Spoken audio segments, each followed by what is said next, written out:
सीतारामचंद्राभ्याम नमः। श्रीमद् वाल्मीकि रामायण अरण्यकांड 31वां सर्ग। रावण का अकंपन की सलाह से सीता का अपहरण करने के लिए जाना और मारीच के कहने से लंका को लौट आना। तदंतर जनस्थान से अकंपन नामक राक्षस बड़ी उतावली के साथ लंका की ओर गया और शीघ्र ही उस पुरी में प्रवेश करके रावण से इस प्रकार बोला। राजन, जनस्थान में जो बहुत से राक्षस रहते थे वे मार डाले गए, खर युद्ध में मारा गया। मैं किसी तरह जान बचाकर यहाँ आया हूँ। अकंपन के ऐसा कहते ही दशमुख रावण क्रोध से जल उठा और लाल आंखें करके उससे इस तरह बोला मानो उसे अपने तेज से जलाकर भस्म कर डालेगा। वह बोला, कौन मौत के मुख में जाना चाहता है जिसने मेरे भयंकर जनस्थान का विनाश किया है? कौन वह दुशासी है जिसे समस्त लोकों में कहीं भी ठौर ठिकाना नहीं मिलने वाला है? मेरा अपराध करके इंद्र, यम, कुबेर और विष्णु भी चैन से नहीं रह सकेंगे। मैं काल का भी काल हूँ, आग को भी जला सकता हूँ और मौत को भी मृत्यु के मुख में डाल सकता हूँ। यदि मैं क्रोध में भर जाऊं तो अपने वेग से वायु की गति को भी रोक सकता हूँ तथा अपने तेज से सूर्य और अग्नि को भी जलाकर भस्म कर सकता हूँ। रावण की इस प्रकार क्रोध से भरा देख भय के मारे अकंपन की बोलती बंद हो गई। उसने हाथ जोड़कर संशय युक्त वाणी से रावण से अभय की याचना की। तब ये राक्षसों में श्रेष्ठ 10 ग्रीव ने उसे अभय दान दिया और इससे अकंपन को अपने प्राण बचने का विश्वास हुआ और वह संशय रहित होकर बोला। राक्षस राज राजा दशरथ के नवयुवक पुत्र श्री राम पंचवटी में रहते हैं। उनके शरीर की गठन सिंह के समान है, कंधे मोटे और भुजाएं गोल तथा लंबी है। शरीर का रंग सांवला है।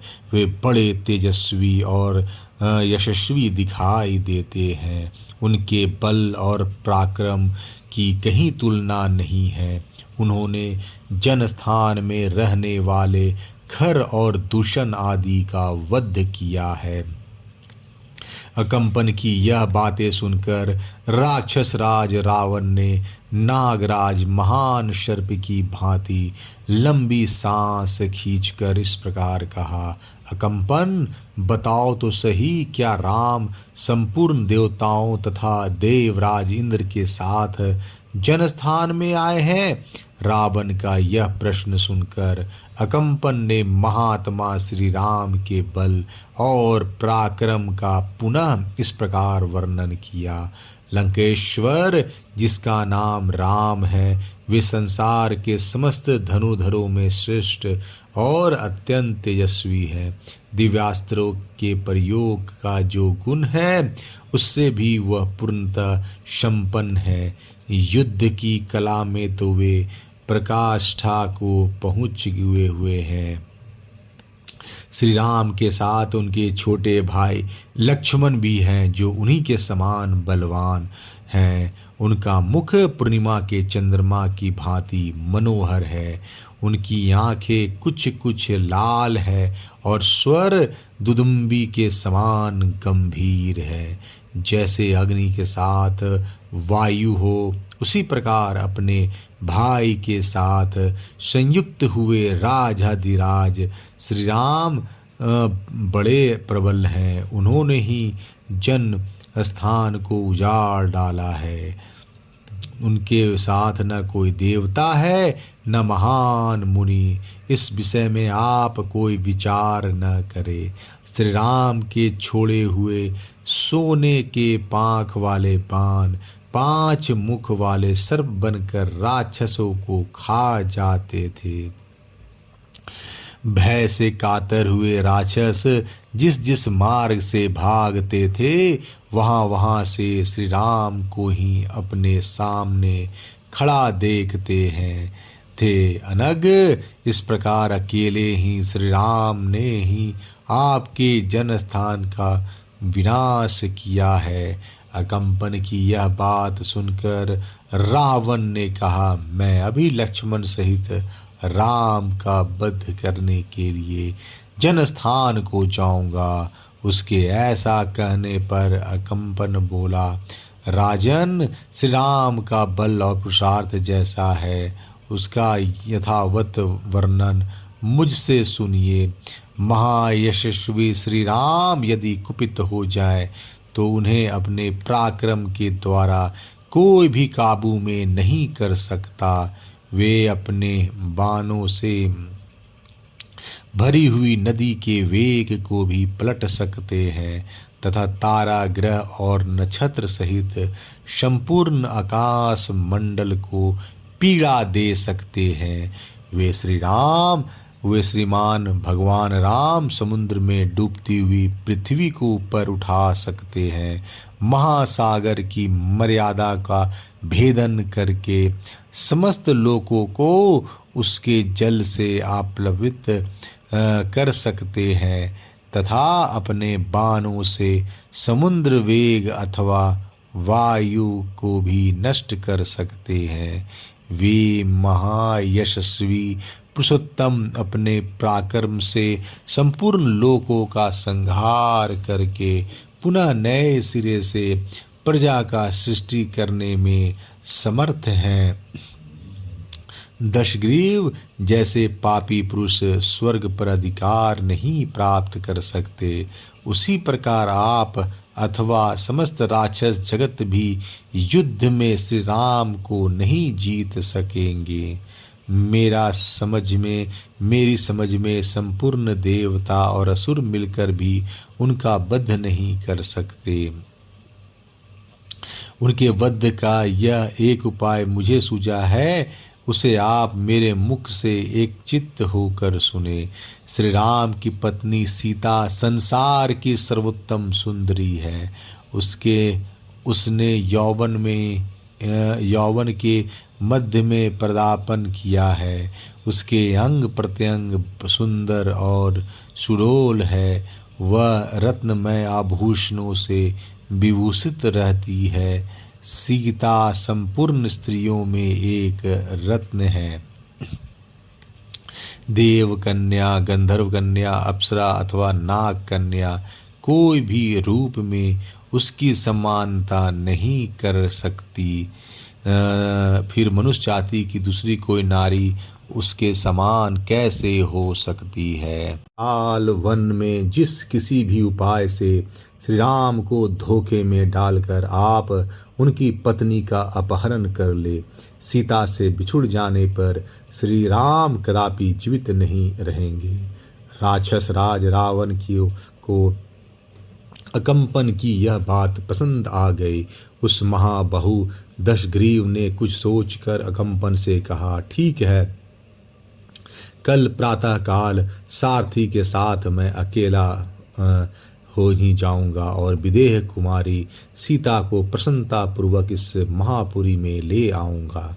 ऐसा कहकर रावण गधों से जूते हुए सूर्यतुल्य तेजस्वी रथ पर आरूढ़ हो संपूर्ण दिशाओं को प्रकाशित करता हुआ वहां से चला गया। नक्षत्रों के मार्ग पर विचरता हुआ राक्षस राज का वह विशाल रथ बादलों की याड़ में प्रकाशित होने वाले चंद्रमा के समान शोभा पा रहा था।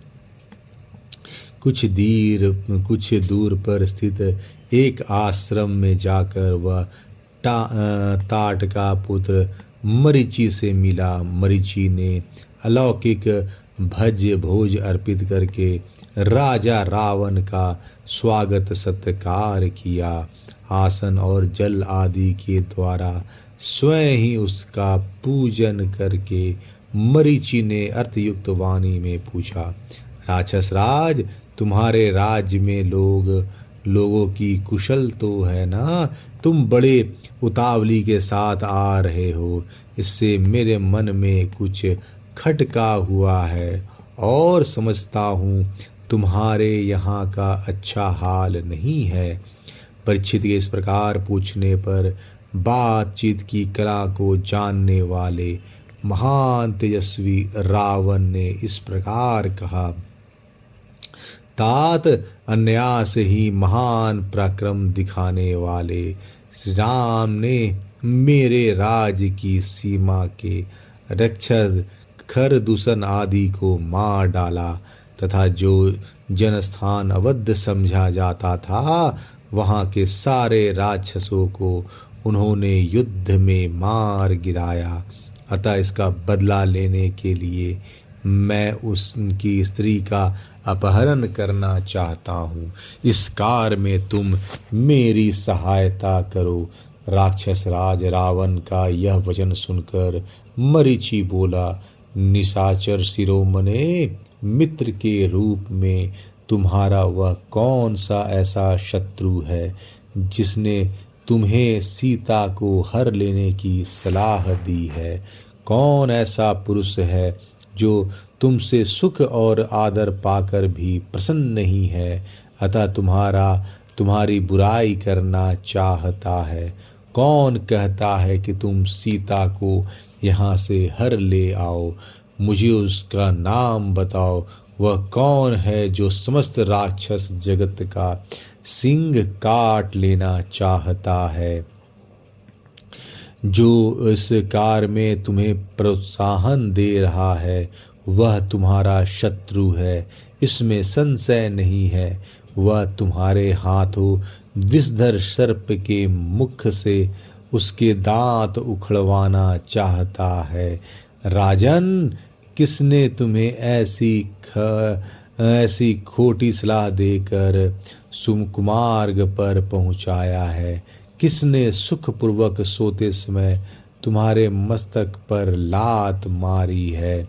रावण, राघवेंद्र श्री राम का वह गंध युक्त गजराज है जिसकी गंध सुनकर ही गज रूपी योद्धा दूर भाग जाते हैं।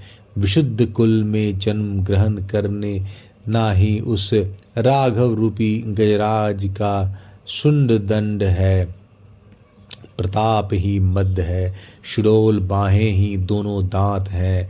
युद्ध स्थल में उनकी ओर देखना भी तुम्हारे लिए उचित नहीं है। फिर सूझने की तो बात ही क्या है। वे श्री राम मनुष्य के रूप में एक सिंह है। रणभूमि के भीतर स्थित होना ही उनके अंगों की संधियों तथा बल है। वह सिंह चतुर राक्षस रूपी मृगों का वध करने वाला है, बाण रूपी अंगों से परिपूर्ण है तथा तलवारें ही उसकी तीखी दाढ़ें हैं। उस सोते हुए सिंह को तुम नहीं जगा सकते। राक्षस राज, श्री राम एक पाताल तल व्यापी महासागर है।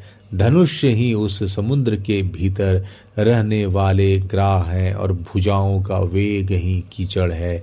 बाण ही तरंग मालाएं हैं और महान युद्ध ही उसकी अगाध जलराशि है। उसके अत्यंत भयंकर मुख अर्थात बड़ वानल में कूद पड़ना तुम्हारे लिए कदापि उचित नहीं है। लंकेश्वर, प्रसन्न हो। राक्षस राज, सानंद रहो और सकुशल लंका को लौट जाओ। तुम सदापुरी में अपनी स्त्रियों के साथ रमन करो और राम अपनी पत्नी के साथ वन में विहार करें। मारीच के ऐसा कहने पर दशमुख रावण लंका को लौटा और अपने सुंदर महल में चला गया। अरण्यकांड 31वां सर्ग समाप्त। जय श्री राम।